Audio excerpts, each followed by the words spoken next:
Hi, and welcome to Rest Stops, short features to encourage you toward greater life balance. My name is Tammy, and here's my husband Ralph with today's Rest Stop. Thanks, Tammy, and welcome to today's Rest Stop. Thank you for watching. You can also read or listen to Rest Stops at thereststop.org. Nomophobia. That's how bad it's gotten. 2 hours and 54 minutes. That's the average time Americans spent on their phones each day in 2023. We spent nearly a month and a half, that's 44 days, on our phones. 47% of users admit they are addicted to their phones. I'm a sucker for gadgets, and when mobile phones came on the scene, I admit I was hooked. I remember my first phone. They were the size of a brick. Of course, I justified my usage. I reasoned I'd be more connected, informed, and productive. When social media platforms started popping up, I set up accounts for all of them.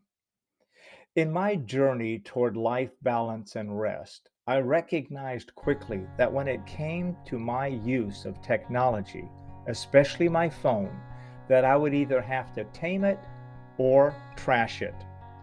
Is it really that bad, Ralph? Well, let's take a look at some data.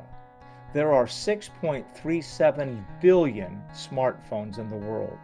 89.9% of the world have phones, and 80.7% have smartphones. We touch or check our phones on average 344 times a day. That's once every 4 minutes. 71% of us check our phones within 10 minutes of waking up. 53% say they have never gone more than 24 hours without their phone. 35% use the phone while driving. 64% of us use the phone while on the toilet. And 61% have texted someone in the same room. 48% have a sense of panic or anxiety if their phone battery goes below 20%. And 43% look at their phones while on a date. There is now a psychological disorder called nomophobia.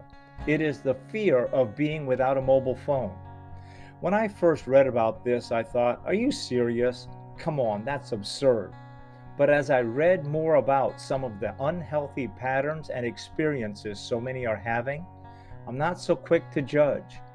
Nomophobia can lead to anxiety, depression, and isolation, as well as physical problems such as headaches and stomach aches. Causes for mobile phone addiction include low self-esteem, personal insecurity, and problems maintaining social relationships. Perfectionism is another cause, which is most prominent in adolescents between 14 and 16 who need to be accepted. Indicators that suggest you may struggle with a phone addiction include constantly checking your phone for no reason. If you are anxious or uneasy if you think your phone is missing.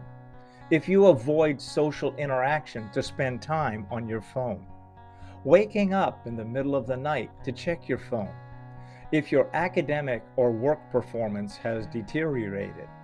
If you are easily distracted by emails or apps.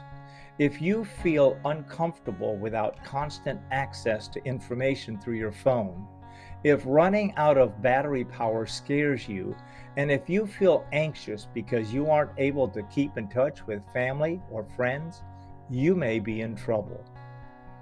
As human beings, we are not wired to be constantly wired. We need a break.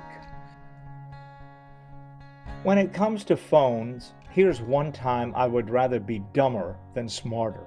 I have gradually migrated from a smartphone to one that is as dumb as I can make it. I personally opted from having multiple social media accounts to one. I only use YouTube. I'm not saying you should do the same, but here are some steps you might want to consider to tame your technology beast. Audit and uninstall most of your applications. Don't use your phone at mealtime. Remove it from your bedroom. To dumb it down, Set your phone to grayscale. Turn off most notifications.